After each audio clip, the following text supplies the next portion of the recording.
have a lot of Power Rangers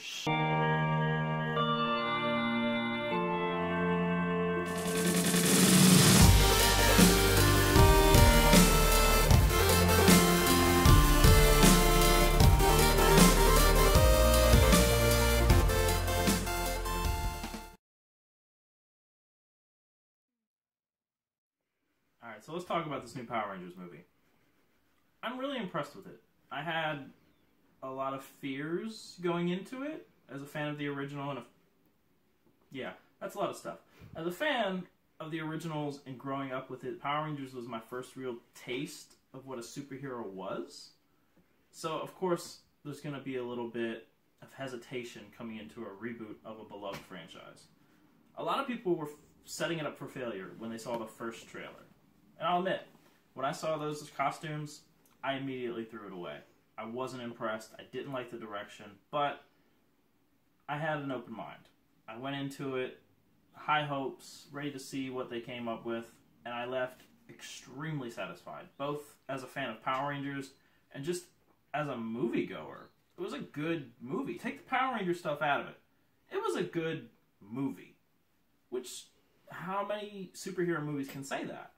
How many superhero movies can say that they're good without the superhero part?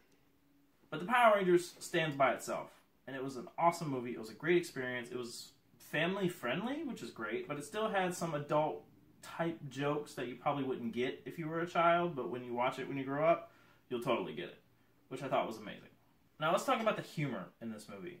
I didn't expect this movie to be as strategically funny as it was. Because Power Rangers of old was known for its cheesy humor and it's just like off-the-wall antics, and we still had some of that. I mean, come on. Krispy Kreme, that's all I need to say. But the Power Rangers themselves were equally hilarious.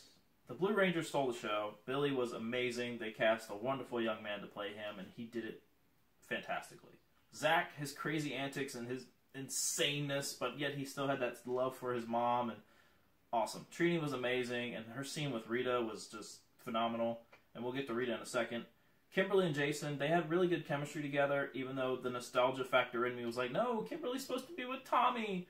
But for what they did, it was really neat, and I'm curious how they make that relationship grow in the next coming movie.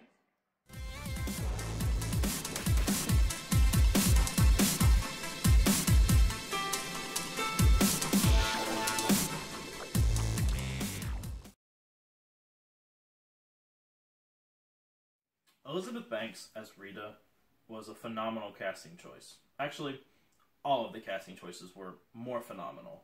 Had to do it, sorry. But Rita especially was great.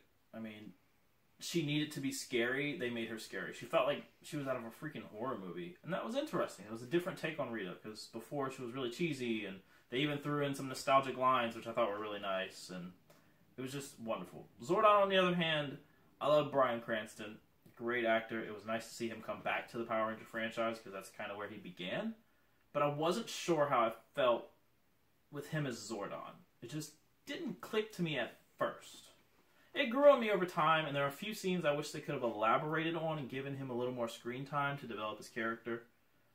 But I wasn't 100% sold on it. Goldar isn't even worth mentioning, and that's a shame, because in the original show, Goldar was amazing. He was a phenomenal little sub-boss, if you will. And here, he was just villain of the week. Now let's talk about the Zords. When I first saw the initial concept art for him, I hated it. It looked way too Transformer-y, and I still kind of feel that way. But it grew on me over time. You know, seeing the way that the actors interacted with the Zords and seeing the sequences that led up to the Megazord forming, I enjoyed it. The Megazord itself looked great. I wish they hadn't have released the toy before showing us what it looked like. Because the toy made it look like crap, let's be honest.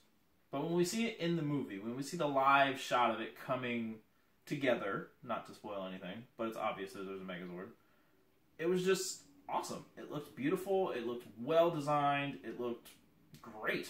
I didn't have anything bad to say about it. It erased everything I felt about the toy.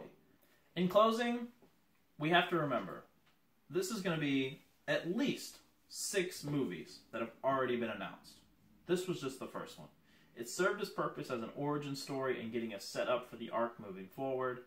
And I'm excited to see the direction. I plan on buying this when it comes out on Blu-ray. I plan on watching it again to see if I missed anything in theaters. And I encourage all of you to watch it. Take your children. If you don't have children, go by yourself. Get a date. Go see this movie. You will be impressed. Even if you weren't a fan of the original, you'll enjoy this movie. This is obviously my first thing I've ever done with a movie. My channel is still very new. I don't really want to do reviews where people give out a number, because I feel like a number sets a precedent. Like, oh, it's only a 7, so is it really worth my time? And that's what I'm going to focus on. Is it worth your time? This movie, definitely worth your time. Go, go, Power Rangers!